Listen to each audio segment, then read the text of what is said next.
ലോകത്തെ ഏറ്റവും ശക്തരായ ചാരസംഘടനകളിൽ ഒന്നാണ് ഇസ്രായേലിൻ്റെ മൊസാദിൻ്റെ ആ ഒരു പരിശീലനം ഇപ്പോൾ പുനർക്രമീകരിക്കുവാൻ വേണ്ടി ഇസ്രായേൽ തീരുമാനിച്ചിരിക്കുന്നു. അതിൻ്റെ ഭാഗമായി ചാരക്കോർപ്സുകൾക്കെല്ലാം അറബി ഭാഷയും ഒപ്പം തന്നെ ഇസ്ലാമിക ആചാരങ്ങളും പഠിപ്പിക്കാൻ തീരുമാനിച്ചിരിക്കുന്നതായി ഇസ്രായേലിൻ്റെ മിലിറ്ററി ഇൻ്റലിജൻസ് ഡയറക്ടറായ അമനിൽ വെച്ച് അദ്ദേഹം പറഞ്ഞു. 100% ഉദ്യോഗസ്ഥർക്കും ഇസ്ലാമിക കാര്യങ്ങളിലുള്ള ഒരു പഠനത്തിൻ്റെ ക്ലാസ് നൽകും. ഒപ്പം തന്നെ 50% പേർക്ക് അറബി പരിശീലനം നൽകും എന്ന ദി ജെറുസലേം പോസ്റ്റാണ് ഈ വാർത്ത റിപ്പോർട്ട് ചെയ്യുന്നത്. അമൻ മേധാവി മേജർ ജനറൽ ഷലോമി ബെൻഡറിൽ ആണ് ഇത് പറഞ്ഞത്. അദ്ദേഹം പറഞ്ഞത്, ഈ ഹൂത്തികളുടെയും ഇറാഖികളുടെയും ഇടയിലൊക്കെ പ്രവർത്തിക്കുന്ന ഇന്റലിജൻസ് സംവിധാനങ്ങൾക്ക് അവരുടെ ഭാഷ അധികം കടന്നു ചെല്ലാൻ കഴിഞ്ഞിട്ടില്ല, അവരുടെ ഭാഷയിലേക്ക്. അതിന് പ്രധാന കാരണം ഈ യമനിൽ പ്രചാരണത്തിലുള്ള ഒരു മയക്കുമരുന്നുണ്ട്. അതൊരു സസ്യമാണ്. സസ്യത്തിൻ്റെ ഇല, കത്തി എന്നാണ് അതിൻ്റെ പേര്. ആ കത്തിൻ്റെ ഇല ഇവർ പതിവായി കഴിക്കുന്നുണ്ട്. ഇവരുടെ സംസാരത്തിൽ തന്നെ ഒരു വൈകല്യമുണ്ട്. അതുകൊണ്ട് ഡീകോഡ് ചെയ്യുന്നതിന് ഒരുപാട് പ്രതിസന്ധികൾ നേരിടുന്നുണ്ട്.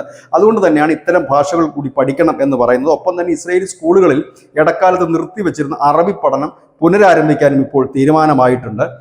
അതായത് കൂടുതൽ ഇടങ്ങളിലേക്ക് കടന്നു ചെല്ലുക. കാരണം ഇസ്രായേലിൻ്റെ മൊസാദ് നമുക്കറിയാം, ലോകത്തെമ്പാടും ചാരശൃംഖലയുള്ള അല്ലെങ്കിൽ എല്ലായിടത്തും നുഴഞ്ഞു കയറുന്ന ഒരു സംഘടനയാണ്. അപ്പോൾ അവർക്ക് ഹൂത്തികളുടെ ഇടയിലും ഇറാഖികളുടെ ഇടയിലുമൊക്കെ കടന്നു ചെല്ലാൻ ഭാഷ ഒരു തടസ്സമാകുന്നുണ്ട്. ഒപ്പം തന്നെ യമനിൽ അവർ യൂസ് ചെയ്യുന്ന ഈ ഖതി എന്ന് പറയുന്ന ഒരുതരം മയക്കുമരുന്ന്, അത് അവരുടെ ഭാഷ വൈകല്യത്തിൽ കാരണമാകുന്നു. ഇതൊക്കെ മനസ്സിലാക്കുന്നതിന് വേണ്ടിയിട്ടാണ് പുതിയ രീതിയിലുള്ള ഒരു പുനർക്രമീകരണമാണ് ഇപ്പോൾ മൊസാദ് നടത്തിക്കൊണ്ടിരിക്കുന്നത്. News desk Malayalam.